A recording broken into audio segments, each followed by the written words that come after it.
Hello dear students, in this lecture we are going to discuss the chapter microorganisms.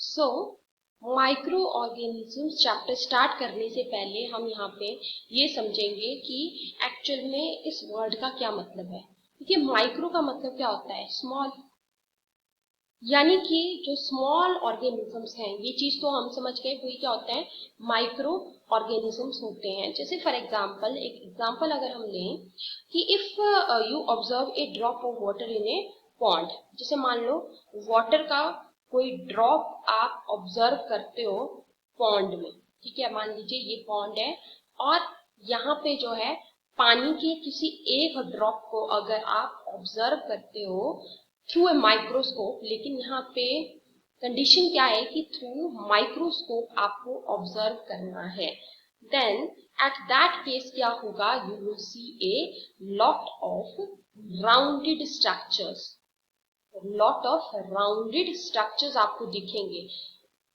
Necked आई से हमें ऐसे structures नहीं दिखेंगे, only हमें ये स्ट्रक्चर्स दिखेंगे if we see through the microscope.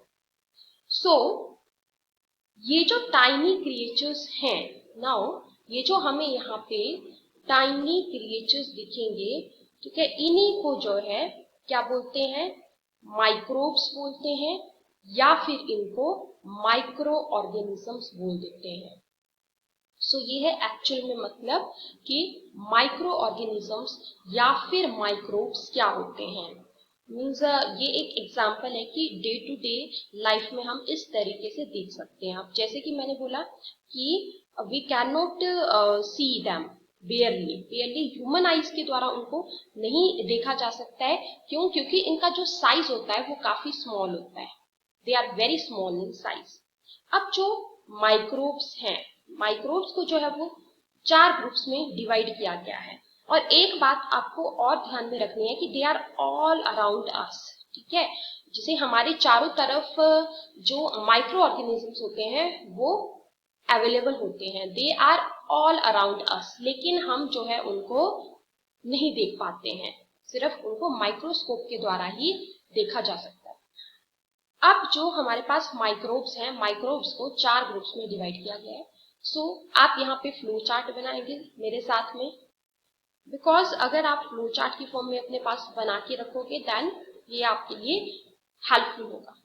So microbes are classified into 4 groups, 4 groups में classify किया गया है माइक्रोब्स को।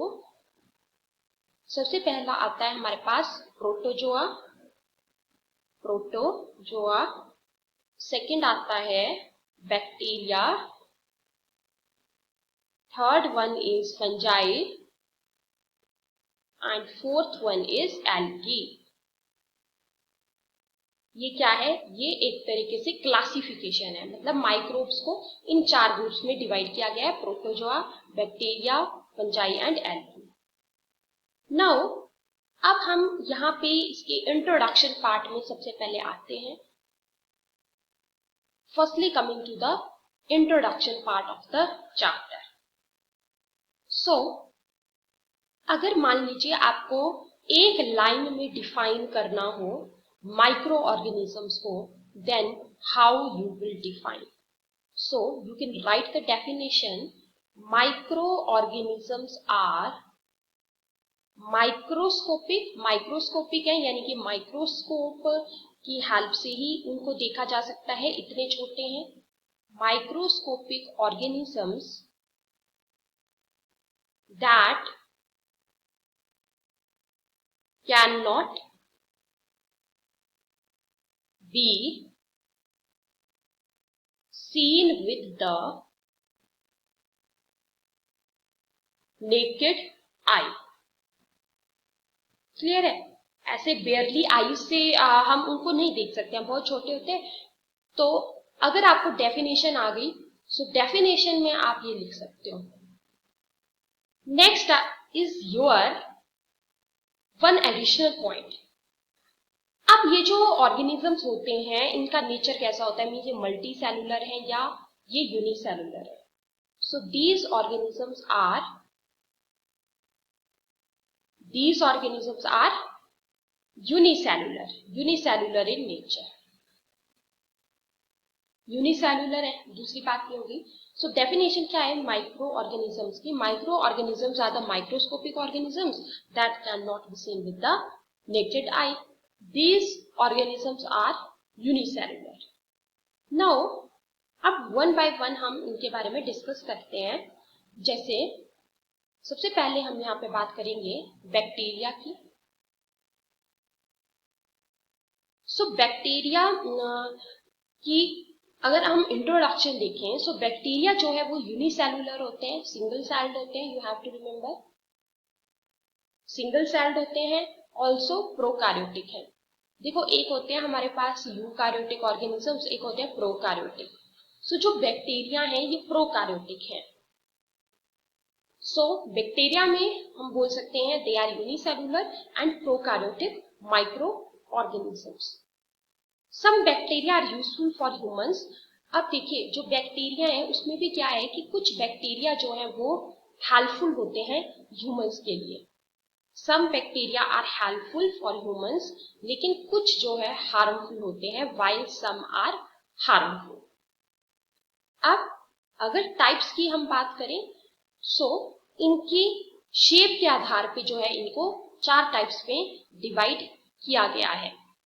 बैक्टीरिया को इनकी शेप के आधार पे 4 टाइप्स में डिवाइड किया गया है. सबसे पहला आता है हमारे पास बैसिलस, दूसरा आता है vibrio, third one is cocci या फिर कोकस, कोकस भी बोल देते हैं इसको, और एक आता है हमारे पास स्पाइरलम. स्पाइरलम. सो ये जो है डिवाइड किया गया. देखो, सबसे पहले अगर मैं बात करूं यहाँ पे बेसिलस की, तो बेसिलस बैक्टीरिया रॉड शेप्ड होंगे, ठीक है. और विब्रियो की अगर मैं बात करूं तो ये कॉमा शेप्ड बैक्टीरिया होते हैं. और कोकस की अगर मैं बात करूं, सो ये नाम से ही पता लग रहा है ये राउंड होंगे, राउंड या फिर आप बोल सकते हो ओवल टाइप के होते हैं ये. और स्पाइरलम जो है वो स्पाइरल शेप्ड होंगे, इस तरीके से स्पाइरल शेप. सो ये है टाइप्स बैक्टीरिया के. Now coming to the next one. अब एक यहाँ पे इंपॉर्टेंट टर्म है जिसके बारे में आपको पता होना चाहिए. That term is what? That is probiotics. क्या होते हैं? What are probiotics? So probiotics are live bacteria, ठीक है. लाइव बैक्टीरिया, जिंदा बैक्टीरिया होते हैं. साथ ही साथ yeast. These are live bacteria and yeast that are, question आ सकता है कि क्या जो है ये गुड होते हैं हेल्थ के लिए या हार्मफुल होते हैं. So remember, that are good for your health, specially the digestive system, ठीक है. मेनली जैसे हमारा जो डाइजेस्टिव सिस्टम है, जैसे हमारी जो इंटेस्टाइन है, इंटेस्टाइन में भी बैक्टीरिया जो है रहते हैं, जैसे कि इकोलाई बैक्टीरिया हमारी इंटेस्टाइन में रहता है. तो एक तरीके से ये जो है इंटेस्टाइन में मतलब रह रहे हैं, तो ये एक तरीके से गुड ही है हमारी हेल्थ के लिए. सो प्रोबायोटिक्स क्या होते हैं? They are live bacteria and yeast that are good for your health, especially the digestive system. Now moving to the next one, that is the fungi. अब हम करेंगे बात फंजाई की. सो अगर हम फंजाई के भी इंट्रोडक्शन पार्ट में आए, सो ये होते हैं सैप्रोट्रॉफिक होते हैं ये, और पैरासिटिक हो सकते हैं. देखो, आप जो है वो सैप्रोट्रॉफिक बोल दो या फिर आप सैप्रोफाइटिक भी इनको बोल सकते हो. सैप्रोफाइटिक बोल दो या सैप्रोट्रॉफिक, या फिर हमने ये बोला कि ये पैरासिटिक ऑर्गेनिजम्स है. देखिए, सैप्रोट्रॉफिक न्यूट्रिशन क्या होती है? जैसे जो अपने न्यूट्रिशन कहाँ से लेते हैं? Dead and decaying organic matter से। Dead and decaying organic matter से जो अपनी न्यूट्रिशन लेते हैं उनको हम जो है सैप्रोट्रॉफिक बोल देते हैं और इनको सैप्रोफिटिक में रखा जाता है। क्लियर है? तो ये पैरासिटिक ऑर्गेनिजम्स हैं। मीन्स पैरासिटिक का मतलब है कि किसी होस्ट के अंदर जो है ये चले जाएंगे और वहीं से ये अपनी न्यूट्रिशन लेते हैं। दैट मीन्स ये पैरासिटिक भी न्यूट्रिशन के लिए हो सकते हैं। सो इसीलिए आपको यहाँ पे पॉइंट क्या नोट डाउन करना है? That fungi are saprotrophic, saprotrophic लिख लो या फिर सैप्रोफिटिक, और पैरासिटिक ऑर्गेनिजम्स, और parasitic organisms. So they are mostly multicellular. देखिए आपको जो है ये चैप्टर कंपैरेटिव वे में तैयार करना है। जैसे हमने बैक्टीरिया में देखा कि वो यूनिसेलुलर होते हैं मोस्टली, फंजाई में आपको ध्यान रखना है कि ये मोस्टली क्या है? Multicellular. They are mostly multicellular, multicellular है एंड नॉट माइक्रोस्कोपिक, और माइक्रोस्कोपिक नहीं है, यानी कि इनको माइक्रोस्कोप की हेल्प से नहीं देखा जा सकता है, नॉट माइक्रोस्कोपिक। लेकिन एक एक्सेप्शन है, ठीक है? एक्सेप्शन में से क्वेश्चन पूछे जाते हैं। सो एक एक्सेप्शन है यहाँ पे, वो क्या है? However, you can note however east is a, east क्या है? लेकिन ईस्ट भी एक फंजाई है, लेकिन ये जो है यूनिसेलुलर, यूनिसेलुलर है। मोस्टली, मोस्टली तो मल्टीसेलुलर होते हैं हमारे फंजाई, लेकिन ईस्ट जो है यूनिसेलुलर है and microscopic organism. Yeast is unicellular and microscopic organism. So ये हो गया हमारा फंजाई। अब नेक्स्ट एक टॉपिक हम यहाँ पे ले लेते हैं पहले, that is the protozoa. Next we are going to discuss about the protozoa. So जो प्रोटोजोन्स होते हैं या जो प्रोटोजोआ होते हैं, they are single celled. Single celled है यानी कि यूनिसेलुलर ही है। यूनि का मतलब होता है सिंगल, सो ये भी सिंगल सेल्ड है या यूनिसेलुलर है। साथ ही साथ जो है ये माइक्रोस्कोपिक है, that means they can be seen with the help of the microscope. Microscopic animals which include, अब इसमें क्या क्या आते हैं ये हमें पता होना चाहिए। सो विच इंक्लूड्स, इसमें आते हैं हमारे पास फ्लैजिलेट्स, फ्लैजिलेट्स, इसमें आते हैं हमारे ciliates, sporozoans and many other forms, and many other forms. देखिए प्रोटोजोन्स में क्या क्या आते हैं? Flagellates, FCS, FCS flagellates, C से सिलिएट्स। देखो जो फ्लैजिलेट्स होंगे उनमें एक स्ट्रक्चर होता है प्रेजेंट जिसको हम फ्लैजिला बोलते हैं। फ्लैजिला, फ्लैजिला का रोल जो है मूवमेंट के लिए होता है, मूवमेंट के लिए।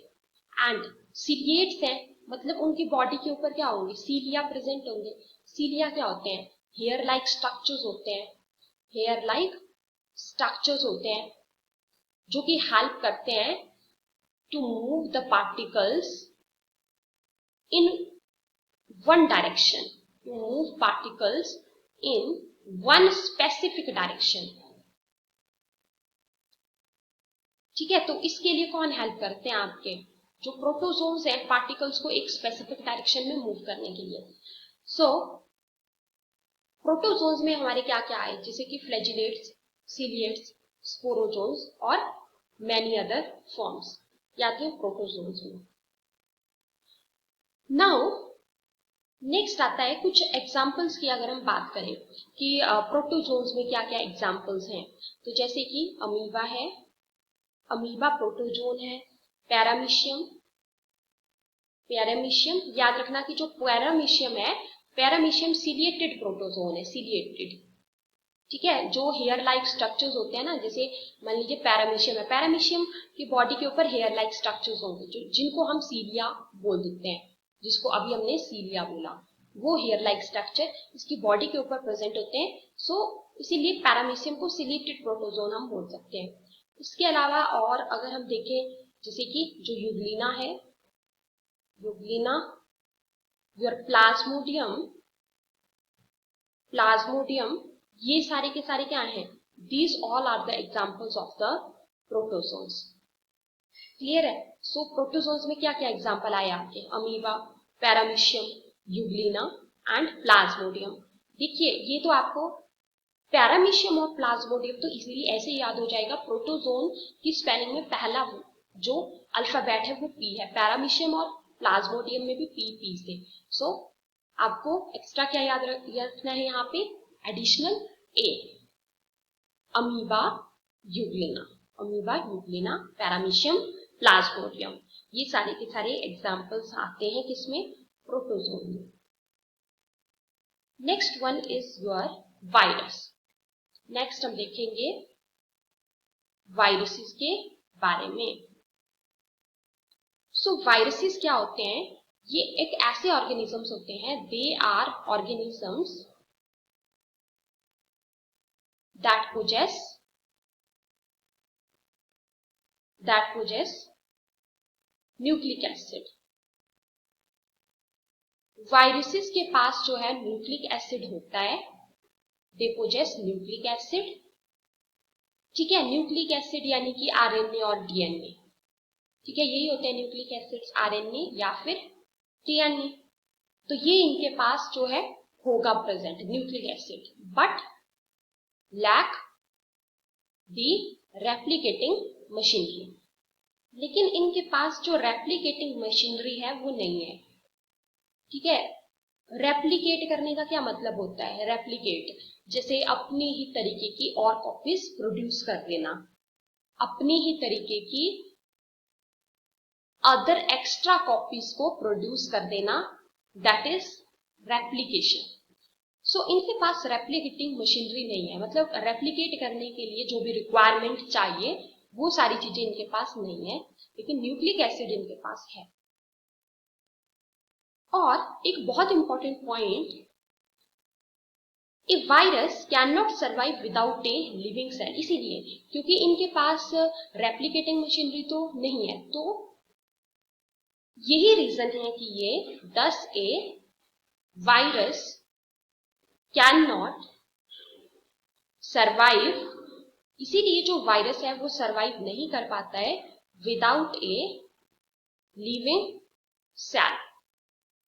विदाउट लिविंग सेल के ये सर्वाइव नहीं कर पाता है, मीन्स किसी लिविंग सेल के अंदर जो कि होस्ट इसके लिए होगा, उसके अंदर ये एंटर करता है और वहीं से ही अपनी न्यूट्रिशन एंड ऑल लेता है और होस्ट की मशीनरी को यूज करता है रेप्लिकेट करने के लिए। सो इसीलिए हम ये बोल सकते हैं कि वायरस जो है वो सर्वाइव नहीं कर सकता है विदाउट ए लिविंग सेल। और एक तरीके से हम जो है इनको, ये बहुत इंपॉर्टेंट पॉइंट है कि हम इनको स्पेसिफिकली लिविंग भी नहीं बोल सकते और हम इनको स्पेसिफिकली नॉन लिविंग भी नहीं बोल सकते। सो एक तरीके से ये बॉर्डर लाइन होते हैं, मतलब बीच के होते हैं। So you can write viruses are considered to be on the borderline between living and non-living entities। यानी कि जो लिविंग और नॉन लिविंग एंटिटीज हैं उनके बीच में एक बॉर्डर लाइन है ये वायरस। ठीक है, ना तो उनको आप स्पेसिफिकली लिविंग बोल सकते हो, ना तो नॉन लिविंग बोल सकते हो। सो एग्जाम्पल्स की अगर हम बात करें वायरसेस के क्या क्या एग्जाम्पल्स होते हैं, सो जैसे कि जो आपके पास इन्फ्लुएंजा वायरस है, इन्फ्लुएंजा वायरस जो कि इन्फ्लुएंजा नाम की डिजीज को कॉज करता है। इसके अलावा हमारा आता है जैसे कि एचआईवी वायरस। ठीक है, और इसके अलावा हमारा रेबिस वायरस जो कि रेबिस डिजीज को कॉज करता है। एचआईवी वायरस किसको कॉज करता है? ये कॉज करता है एड्स नाम की डिजीज को। Next is your polio virus and TMV. TMV इसकी फुल फॉर्म होती है tobacco mosaic virus. Tobacco mosaic virus जो कि टोबैको प्लांट के अंदर एक डिजीज कॉज करता है, mosaic disease. So tobacco mosaic virus, HIV की फुल फॉर्म क्या होती है? Human immunodeficiency virus. Human immunodeficiency virus, ठीक है। So influenza virus, HIV, rabies virus, polio virus, tobacco mosaic virus, these all are the examples of viruses. Next one is our एक important topic हम यहाँ पे discuss करेंगे, that is fermentation क्या होता है। What is exactly fermentation? So fermentation क्या है? ये एक metabolic process है। metabolic process से आप ऐसे समझ सकते हो कि इसमें कुछ केमिकल रिएक्शंस चलते हैं, ठीक है। इसमें कुछ केमिकल रिएक्शंस चलते हैं, दैट मीन्स ये एक मेटाबॉलिक प्रोसेस है। और इसमें होता क्या है फर्मेंटेशन में? So you can write fermentation is a metabolic process that converts sugar to acids. इसमें जो शुगर्स होती हैं वो एसिड्स में कन्वर्ट होती हैं, या फिर गैसेस में, या फिर अल्कोहल में। सो अगर आपसे कोई पूछे कि फर्मेंटेशन में जो शुगर्स हैं वो किस में कन्वर्ट होती हैं, तो आप बोलोगे एसिड्स में, गैसेस में, या अल्कोहल्स में कन्वर्ट होती हैं। सो अब अगर इसका यूज आप अगर देखो, एक इसका अगर यूज देखें हम, so it is used in the fermentation is used in the preparation of दो चीजों की प्रेपरेशन के लिए, कर्ड और अल्कोहल की, मेनली अल्कोहल की प्रेपरेशन के लिए हम इसको देखते हैं। सो फर्मेंटेशन का यूज क्या है? For the preparation of curd and alcohol, ठीक है। इसमें क्या होता है? इसमें जो है, जो शुगर है, ठीक है, वो कन्वर्ट हो जाती है एसिड्स में, गैसेस में, और या फिर अल्कोहल्स में। एंड ऑल्सो एक चीज आपको और याद रखनी है कि जो फर्मेंटेशन का प्रोसेस है वो एनएरोबिक है। एनएरोबिक का मतलब क्या है? कि ये ऑक्सीजन की एब्सेंस में होगा, ऑक्सीजन की एब्सेंस में। Now next one is vaccine. So सबसे पहले तो हमें यहाँ पे ये समझने की जरूरत है कि जो वैक्सीन हैं ये होती क्या है। Firstly the definition of the vaccine. So देखिए, जैसे अभी रिसेंटली ही जैसे कोरोना वायरस की जो वैक्सीन है वो लग रही है। सो वैक्सीन का इम्पोर्टेंस क्या है, किस तरीके से वो हमें डिजीज से प्रोटेक्ट करती हैं। अब कोई भी स्पेसिफिक डिजीज है तो हर डिजीज के लिए अलग अलग वैक्सीन होती हैं जो कि तैयार की जाती हैं। So firstly coming to the definition of the vaccine. A vaccine is a biological preparation. Biological preparation है, याद रखिएगा, बायो का मतलब होता है लिविंग, ठीक है, यानी कि किसी लिविंग ऑर्गेनिज्म से ही प्रिपेयर की जाती है vaccine. So vaccine is a biological preparation that provides, जो कि क्या करती हैं, जो कि प्रोवाइड करती हैं एक्टिव acquired immunity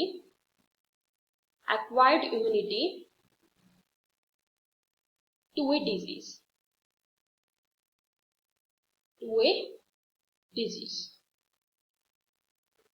देखिए, वैक्सीन जो है एक लिविंग बायोलॉजिकल प्रेपरेशन है, ठीक है, दैट प्रोवाइड्स। देखो यहाँ पे मैंने जैसे बायो का मतलब आपको लिविंग बताया, डेफिनेशन में आप सिर्फ इतना लिखोगे कि vaccine is a biological preparation जो कि क्या करती है, that provides active acquired immunity to a disease. मतलब किसी डिजीज के लिए active acquired immunity.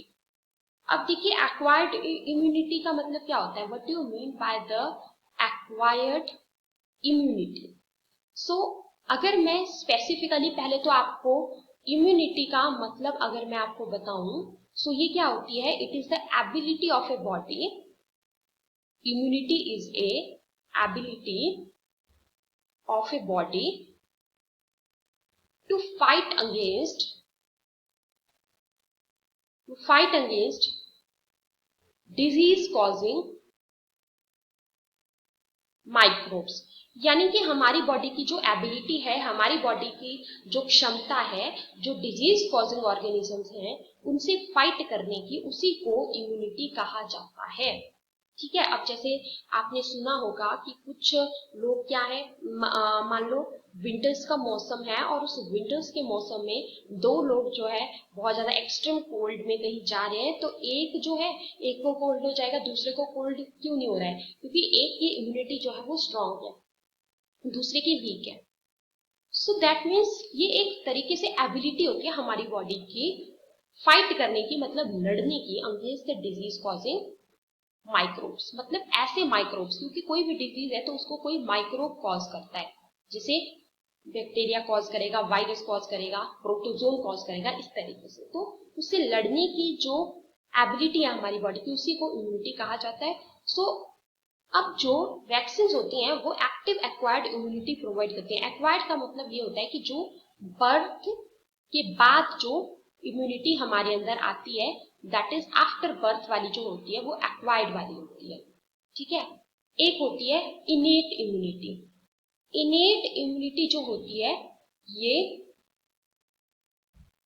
From birth होती है, फ्रॉम बर्थ।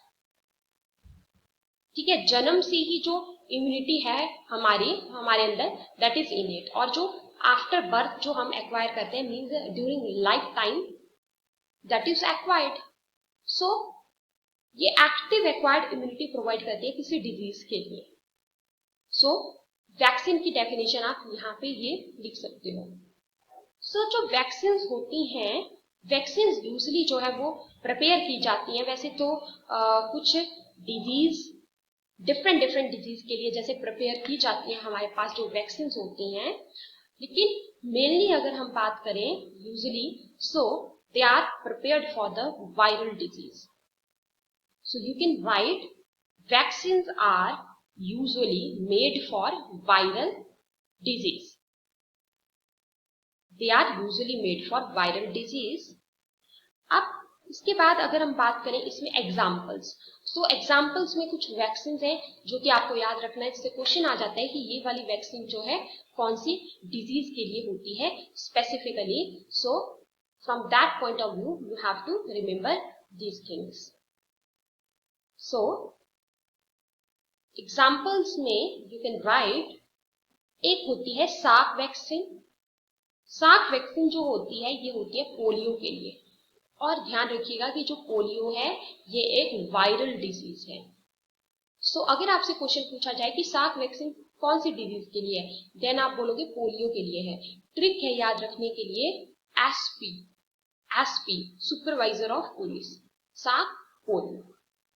नेक्स्ट जैसे इन्फ्लुएंजा वैक्सीन आती है इन्फ्लुएंजा नाम की डिजीज के लिए, इन्फ्लुएंजा वैक्सीन।